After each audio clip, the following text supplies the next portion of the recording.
Hey guys, and welcome to my latest pickup video. So this week we're doing it a little bit differently because I'm not going to condition check them because I think it's probably pretty boring. So I think these videos will probably go faster and hopefully be more fun. So let me know if you did like me doing condition checks or not. And yeah, let's see if I'll keep this format up or if I'll do something else. And also, finally, we have our camera woman back.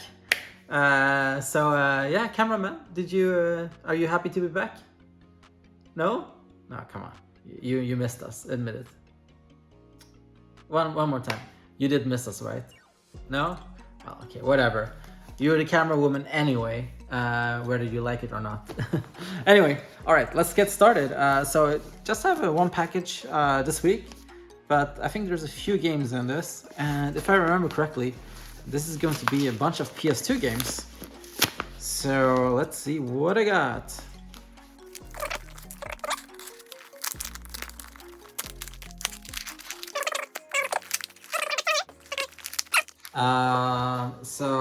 Yep, let's see what's in this box. So first up, we have Road Rage 3, and don't let this generic cover by Phoenix Games fool you. This is actually a Japanese racing game, and I believe this is called Togue or something, where you race down hills in Japan in initial D style cars. And as you know, I'm a big fan of Japanese racing games. And yeah, this game is actually pretty cheap and very easy to find. Usually goes for around 5 to 8 to $5. And yeah, complete copy. Very nice. Really looking forward to playing this. Yeah, I think, definitely, if you're into Japanese racing games, do keep an eye out for this. Because I have a feeling that a lot of people don't realize what this is. But at some point they will. So if you can find this, grab it. Because, yeah, definitely want to get if you're into Japanese racing games. All right, so next up is actually a 360 game. So this is Front Mission Evolved.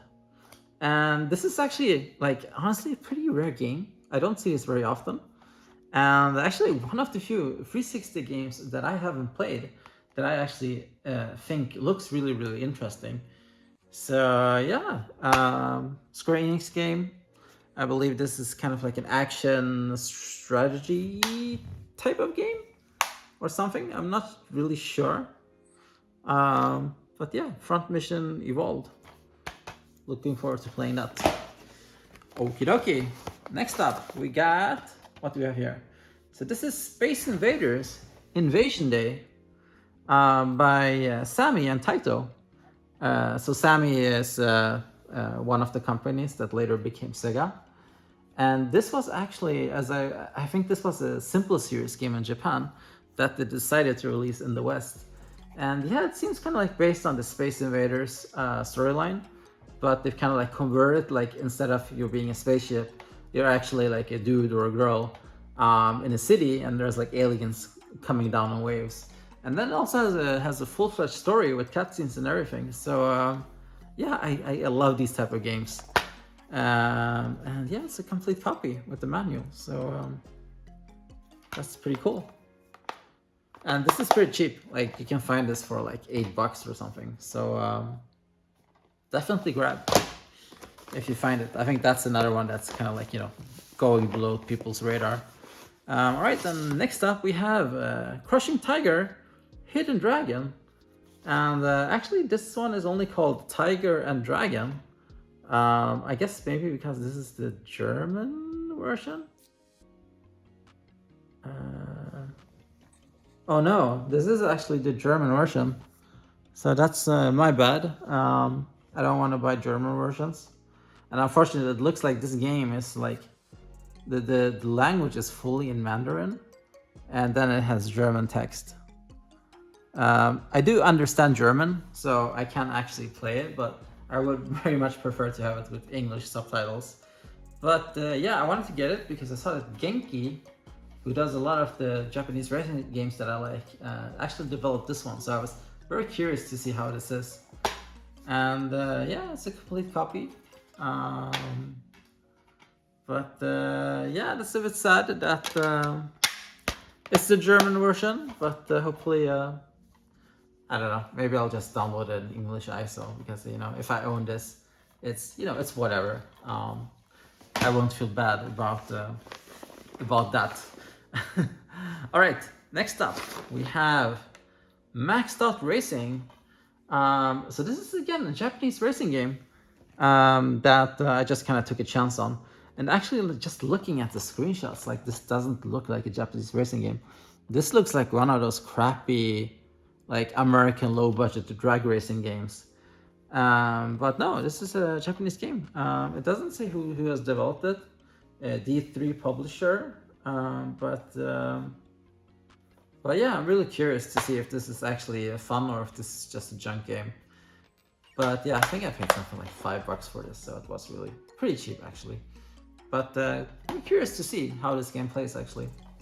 All right, and now we reached what I believe is the final game for today. So let's see what this is. And it actually comes in its own package for some reason, which is odd.